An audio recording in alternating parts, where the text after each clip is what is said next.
Congressman, I want to get initially your reaction to now what we are seeing. This is going to be the Democrat strategy for the midterms. They're going to use the bill.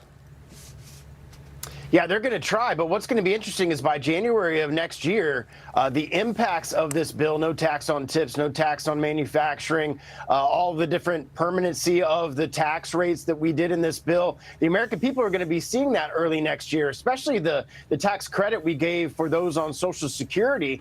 And it's going to have a huge economic impact to the electorate. And the Democrats keep wanting to say this is a tax cut for billionaires. Billionaires aren't making tips as they're waiting on tables at restaurants. Billionaires aren't on Social Security. And so these impacts to the American people, the working class of the American people, they're going to see this, and it's going to be a huge economic impact to not just the country, but to the Republican base because of the policies that the president passed. Well, look, I mean, you've already heard Ro Khanna on Sunday and this kind of, I think, echoes the chamber that we're hearing from the Democrats. And in particular, when it comes to the changes to Medicaid. You know, hospitals are closing, health insurance premiums are going to go up, millions of people are going to lose health insurance, et cetera. But within Medicaid, and I think this is where the messaging has been interesting, it's 80 hours a month that you have to show that you worked, 80 hours a month. A lot of people, Congressman, work 80 hours a week. Things like that were in those Medicaid decisions, those cuts. At the same time, you've got reconciliation coming. You've got rescissions coming. So aren't there more places that we can cut? And where would you be willing to make cuts in spending so that we don't completely blow out the debt in this country, which is already sitting at $37 trillion?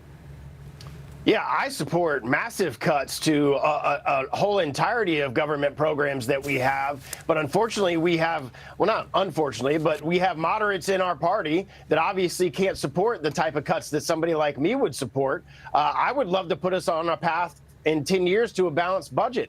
But we weren't able to do that because of some of the more moderate people in our district. But Democrats are going to say that hospitals are going to close, and the American people are going to see that those hospitals aren't going to close. And to ask working age Americans who are childless to have to work and show work requirements and to be a citizen of our country is not something that the American people think is unreasonable. And so as the American people see what's really happening with this bill, the cost savings that we do get from putting work requirements in Medicaid, getting the fraud, waste, and abuse out of the system, and they're going to see all these parade of horribles that the Democrats constantly say are going to happen isn't happening, and we're saving money. This bill saves $1.7 trillion. They're going to see we're on a path to a balanced budget. We're doing the type of things we need to do to get our country back on economic footing that we need.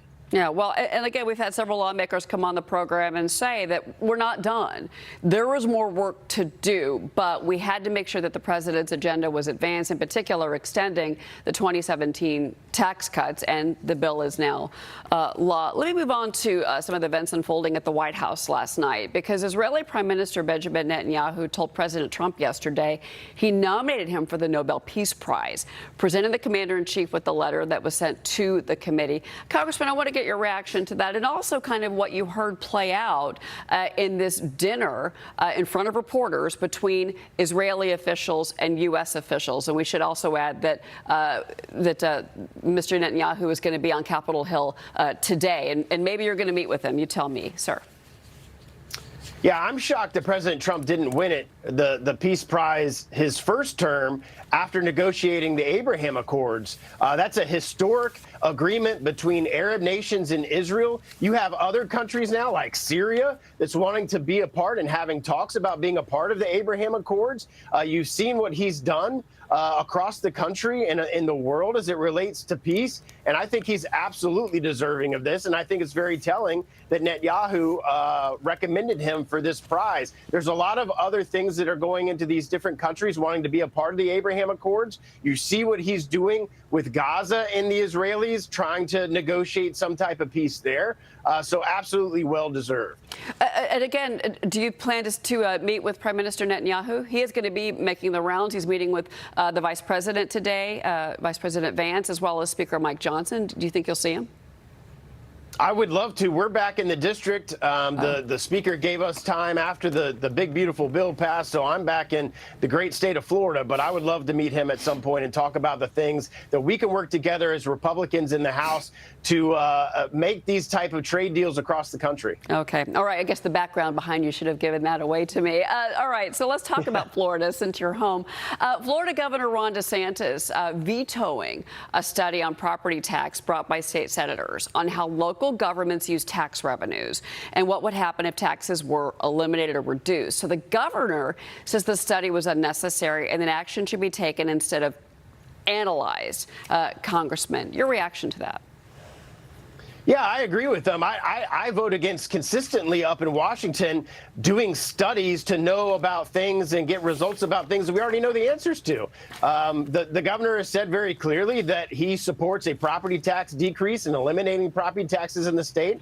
I actually support that. I think that would be a huge boon for Florida. Not only do we not have an income tax, but then doing away with the property tax would be great for the economy in the state of Florida. We don't need some type of study done to know that eliminating property taxes is gonna help Floridians that live in our great state that own property. So obviously, the study is unnecessary. He's made his position very clear. I support his position on that. I think reducing property taxes versus reducing the sales tax is a much better way to go for residents of the state of Florida. Yeah, he compared it to paying annual taxes on your television from Best Buy, which I thought was interesting.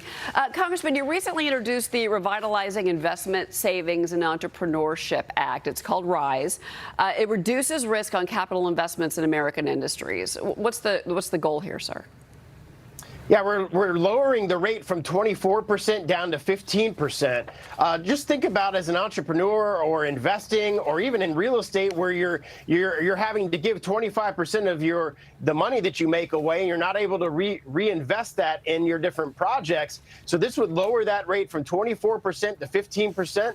I'm doing it with Chairman French Hill. So I think we've got a lot of support behind that to move that through the process. Maybe in the next reconciliation bill, if that happens later in the fall, this can be something that can be considered. All right, we'll continue to follow your work on that. I do want to ask you about what's happening with the border and also with Democrats, because the White House is now urging Democrats to tone down the ramped up rhetoric against ICE agents after a Border Patrol facility was ambushed by a gunman. This happened in McAllen, Texas. Agents were forced to return fire. They did kill that suspect. But the Department of Homeland Security told Fox News that assaults against ICE officers and federal agents are up nearly 700% year over year, Congressman. And you also have calls for people like Alexandria Ocasio-Cortez to maybe she needs to sit down with ICE agents. Maybe sit down with the men and women that are trying to keep our communities, our cities safe so that this rhetoric is pulled back, because that rhetoric is leading to, as you know, doxing against these agents and concerns about the safety of their families. Yeah, Democrats have gone from defund the police to attack the police, and the rhetoric is obviously having significant impact on the lives of Border Patrol agents. Attacks up 700%. So, yeah, toning down the rhetoric and the talk and comparing ICE agents to Nazis, which is absolutely ridiculous. Toning that down obviously would benefit our hardworking law enforcement agencies and ICE agents who are enforcing the law and doing the exact thing that the American people elected President Trump to do: get criminals and terrorists and all these different individuals who are committing crimes in our country out of our country. Congressman Greg Steube, it's always great to see you, sir. Thank you for being here. Come back anytime.